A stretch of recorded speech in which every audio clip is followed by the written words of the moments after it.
So as far as the wind controller, what you're usually doing is using breath.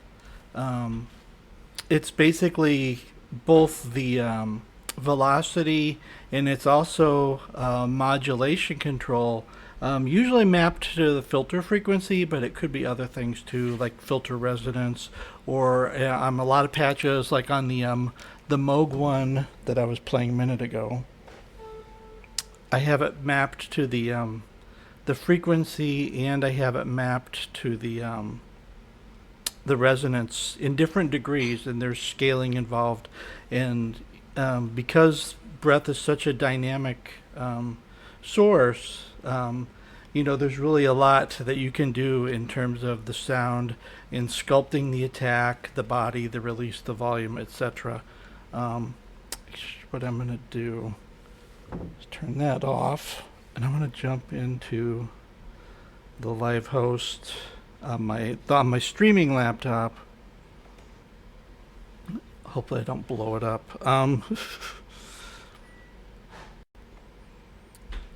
So this is a solid that is in a plugin that, and most of the instruments that I'm playing are actually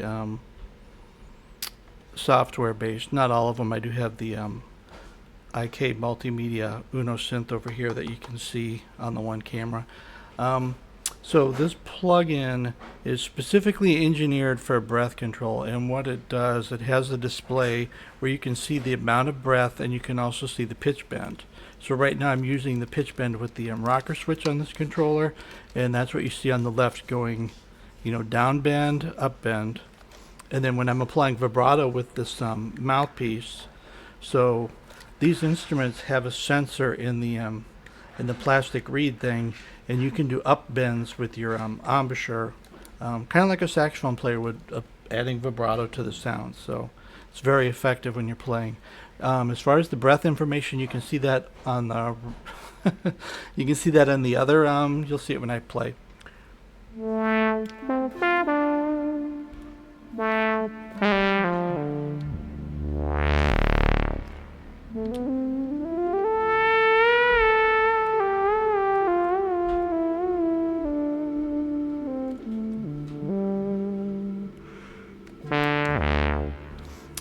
So that's a nice visual of what's happening when I'm blowing into the controller and it's sending the breath information to the plugin.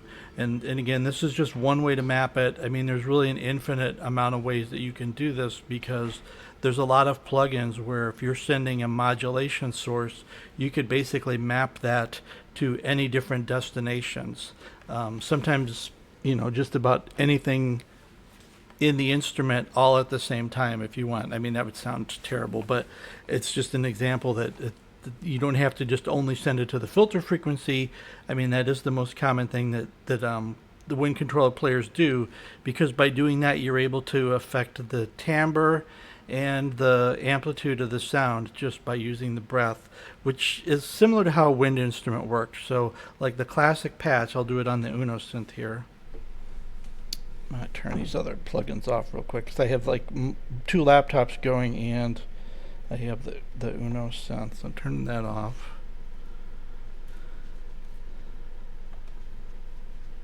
Turn this off real quick. And now I can't see OBS. There we go. Okay, so I'm going to turn off the window there. And I'm going to blow up the other so you can see my setup a little bit more too. So here's the Uno synth. So I just have breath going to the filter frequency. I'm actually remapping it in the iPad there.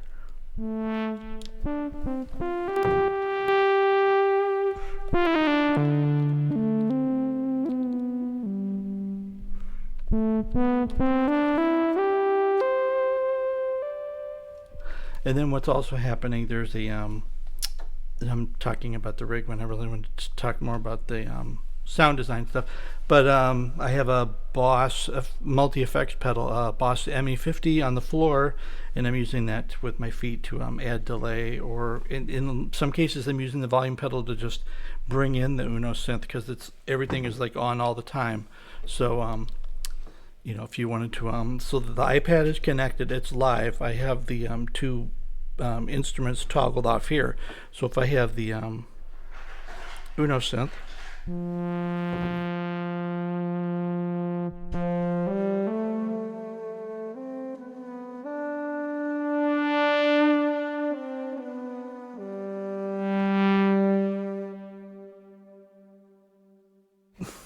hopefully turn the microphone back on. So that's like an alto flute sound, and that works really nice layered with synthesizer sounds. So that's what that is. And that was the basic sound that I opened up with when I was noodling around over my favorite things. So, you can use breath to sculpt the attack, the body, the release of the sound, the brightness, all of these things all at the same time. So basically, you're using the breath like the envelope generator in terms of controlling the sound. So you can take short notes, you can play long notes, whereas when you're playing on the keyboard with the envelope, unless you're furiously twisting knobs in that, you can't switch from playing staccato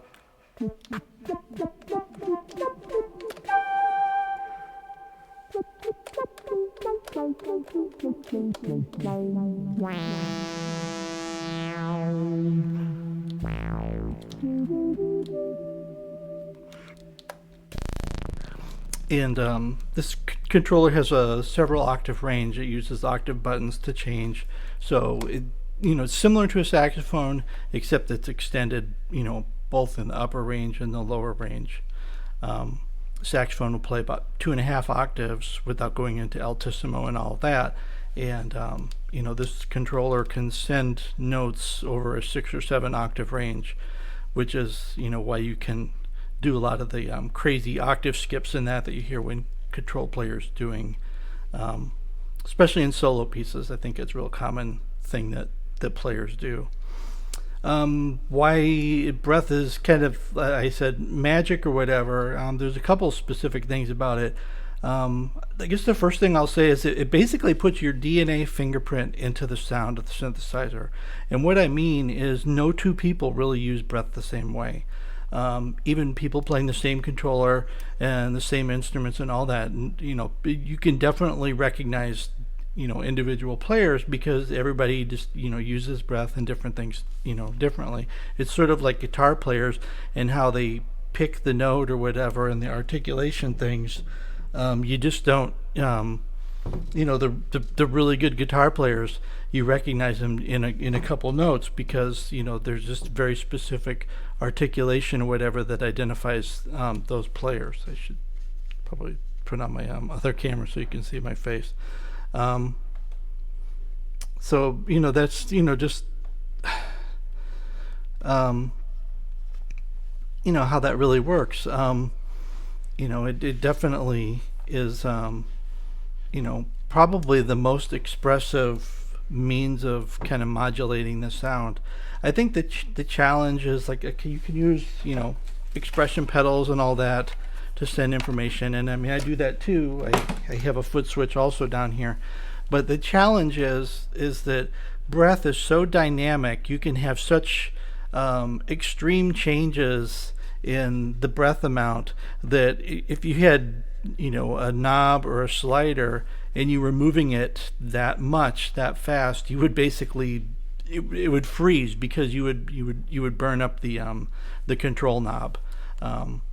There's just this story about Eddie Van Halen when he was doing the piece called Cathedral. He was using the volume knob for every note for the attack, and so he would twist the knob at the same time he was playing the notes on the guitar. And I guess on the take that's on the record, at the end of it, the knob was frozen, and he had to replace it because from all the fast movement, it just basically heated up and it just froze in that spot. And that's the nice thing about breath is there's just things you can do with breath that you can't do with knobs. Of course, with knobs, you have, hands and fingers, or, you can put multiple fingers on different sliders and all that. So there's different advantages. You could, have, an expression pedal and breath, and, you have a couple major modulation sources, but definitely it's not, it's not a replacement for keyboard, I wouldn't say. It's just a different means of playing. Okay, so this is a really fun sound. You can't see it. Hold on, let me switch this. Display capture, where did that go? Okay, now I'm going to switch it to the... So this is a really fun sound. What's happening is I'm sending breath into a filter and voltage modular. And in this instance, I have two different filters, hard pad left and right, and I have breath is only going to the cutoff frequency, but I have the saturation and the resonance set at certain values, so you can get a really cool kind of stereo effect, which is like this.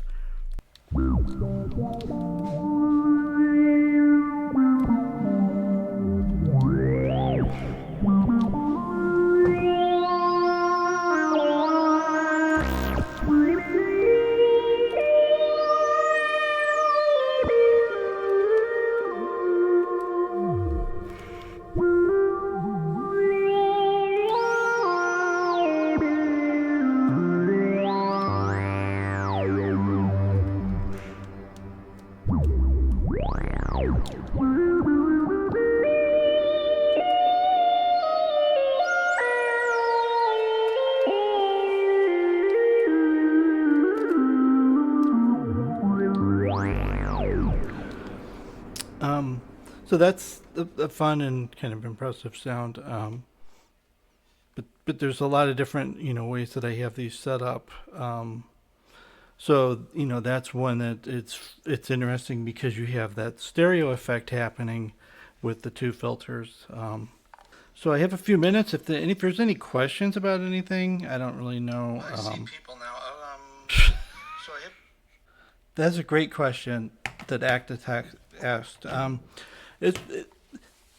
What I would say is that so he's basically asking about could anyone kind of take up a breath control, and I would say absolutely yes. In fact, I have a really fun sound. Let me what am I trying to do here?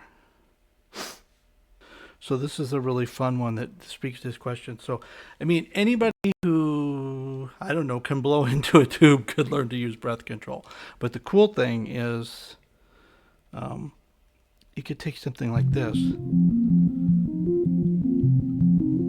So this is a patch in the Cherry Audio Elka X. And like sometimes I would noodle over this.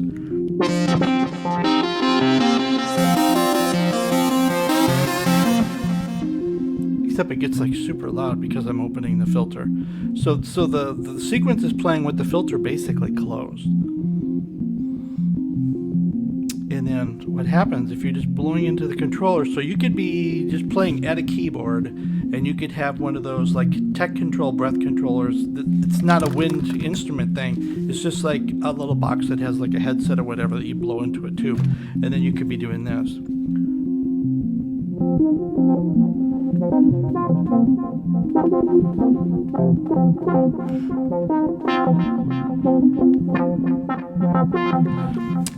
I mean, that's maybe probably not the best example. If you play like, and I don't have a keyboard really attached to this.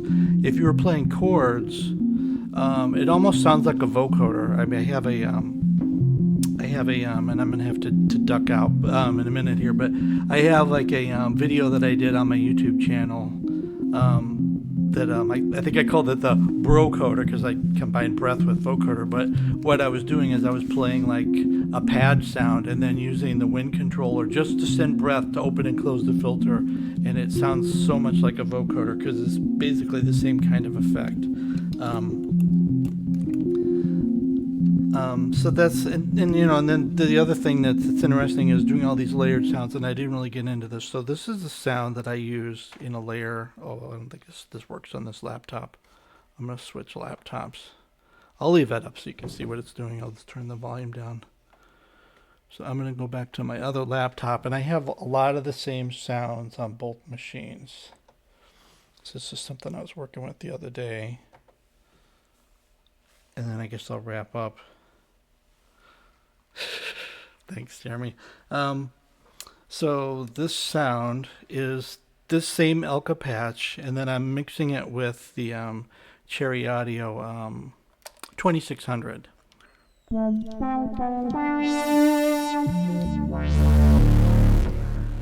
So this is fun because what's happening, the 2600 layer, it's really breath that's bringing it in and out of the sound.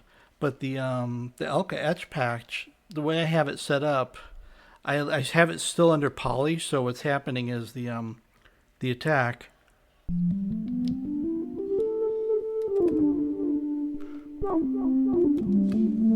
I have a little bit of overdrive. I'm gonna turn the overdrive off so you can hear it better.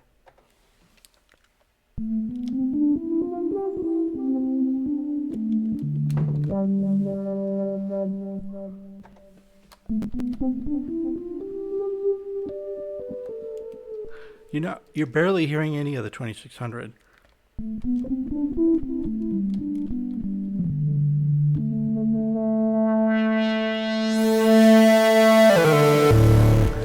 then you get this dynamic range that's just huge because you can play real delicate with the kind of the one part of the sound, and then you can push into it, and then you get like it's almost like a completely different sound. Because if you were doing, I don't know, not a ballad maybe, but if you're doing something where you wanted to have a contrasting section, you could do the performance without really changing instruments. Whereas a lot of people on a keyboard would probably use a couple volume pedals or something and crossfade it, which you could also do. But with breath, you can basically crossfade. That's really what that is doing. And this is the same thing I did with the sound with the flute and the Myrac patch on the iPad too. And definitely, Jeremy's right. A lot of people were using wind controllers and that with hardware. In fact, if you think about the 1980s when wind controllers really started to become a big thing, and a lot of that had to do with Michael Brecker. He was going on tour and he had like racks full of all these different things, like rack mount synthesizers, and it was all hardware. And then if you see pictures, I have one somewhere on a computer. I know I probably don't have it on my new one. There's a picture of him playing in Brazil or someplace, and he has like 8 or 9 volume pedals all in like a semicircle in front of his feet. And what he was doing was basically using all the volume pedals like a giant mixer, and he was probably sending MIDI to everything all at the same time. And then he would fade one in, fade one out, and that's how he would do the performance. So, he had, he probably there was probably some patch changes too. I don't remember what was going on with him with switching, but what he would do is he had certain patches in certain instruments, and he would just bring them in, during the performance. And now it's pretty easy to do that because we have. I'm gonna get OBS back up, so I'm gonna see what you guys are seeing. Let me get rid of this display. So now we can just toggle things on and off with the touch screen and whatnot. But yeah, in the old days they didn't have all the surface control things like we have now, and it's interesting. I mean, I know a lot of people aren't necessarily huge fans of software-based things, but if you're using something like a Wind controller, there's just a lot of things that are easier to do in software. I mean, I know from walking around and trying to test a few instruments at KnobCon, if you went to something like the Oberheim Trigon, it's set up specifically to work with like Aftertouch. So all I have to do is switch my controller to Aftertouch, plug into that, and you dial in the Aftertouch settings on the instrument, and it's all just right in there. But then there's other instruments, it's like way more complicated to try to do anything with breath. Some things are hard coded where, if you want to change the filter frequency, breath has to be on CC74. Filter resonance has to be on CC71. That's the way all the Korg stuff works. So then you'll have something like this in software where I'm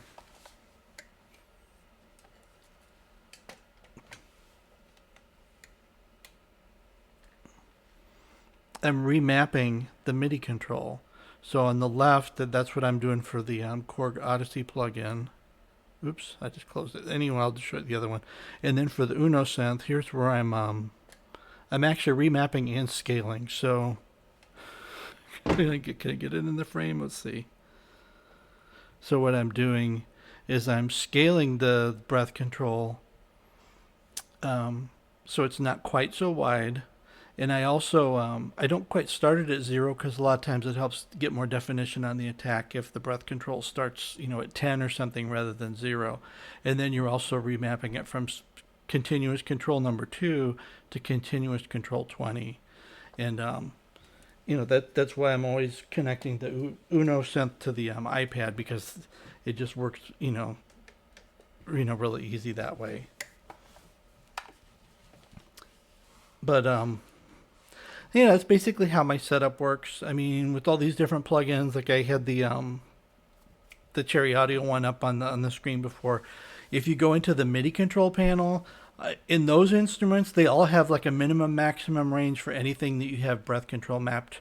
You could even invert things. So I could set up a patch where like the filter's mostly closed when you're blowing really hard, and then as you ease back it opens up. Or you can do you could do things with the effects too that way, where you could maybe have like the reverb amount, when you have a really soft passage you add more reverb to it, and then when you're going really hard you have the reverb adjust down. I mean, there's just all these different things that you can do when you have the ability to scale. And it wouldn't have to be breath. It could just as easily be aftertouch or something else. But it is interesting that, it's not just, like 0 to 127 or whatever. You can invert it, you can scale it, and all these different things. And really a big part of that, and this is maybe the last thing I'll talk about, that the most people who play Wind Controller have figured out is that like every instrument responds different, every plugin, every whatever, the Uno synth, etc. And what you figure out is by scaling the breath control, you can get you can get a similar feel of response, so that it's not a major adjustment when you go from one thing to another. I mean, there are definitely sounds that I have to play a lot different, especially like a plucked sound. There's more precision about the articulation and just the finger technique, to avoid getting flams and stuff. But by and large, you probably are trying to, dial in the sounds with the MIDI scaling and stuff, so that you're just doing it to sort of even out the response so that it sounds good the way that you play. But that's how all this stuff works. And then one thing I wanted to talk about, this take like 5 seconds. Like a big part of my setup is I'm trying to have like a really small footprint and also economical. So I'm using iPads in that because there's just so much you can do with an iPad. And if you get a refurbished one or whatever, they're inexpensive. And this is basically my full setup right here, except for the streaming laptop that's over here. So, I mean, I have, I don't know. I have a few interfaces not plugged in, but I have a couple audio interfaces. I have a couple MIDI things. I have the box from the WX7 that converts the information to the 5-pin MIDI. I have the one laptop that's my host one. And I mean, that's basically what I'm getting a lot of sounds with in the mixer over here, which I'm mainly using because I have the microphone plugged in tonight.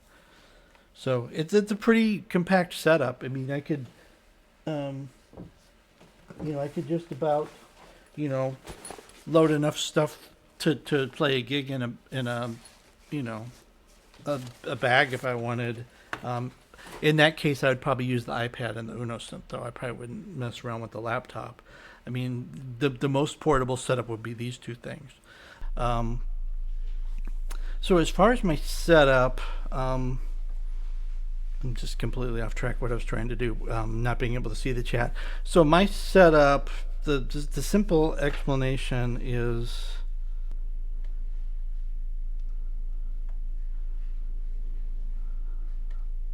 and what I'm doing, so I have laptop 1, that's like the main plugin host that I use, and then connected to that through the audio interface, I'll usually have the Boss pedal going into that. The Uno synth goes into the Boss pedal.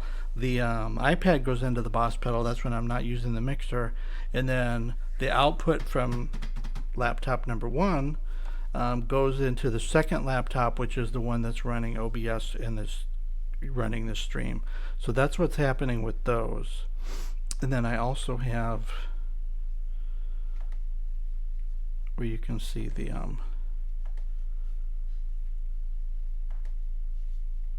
I had to rescale this one too a little bit. Here's what the MIDI signal path looks like. It's not as crazy really. So the wind controller, I don't need to hold it up, you can't really see on the camera.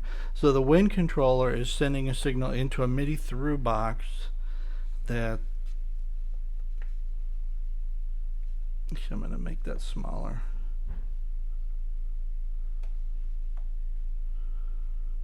So that's the wind controller. There's a MIDI through box in here, and it has one input, three outputs, and then the outputs are going to the iPad, the outputs are going to the laptop, and it's going to the other laptop. The Uno synth is actually getting the output from the iPad, and the reason for that is when you're using the Uno synth with breath control, you have to remap breath to a different continuous control number, and that's the reason for that. So you always have to have it remapped somewhere. I could remap it in the laptop and send a MIDI out from the laptop, but whatever you do, you're always having to have something before the Uno synth. So that's basically what's happening with the MIDI signal, and that really is what's nice. It allows you to be able to control multiple instruments all at the same time and get all these different sounds.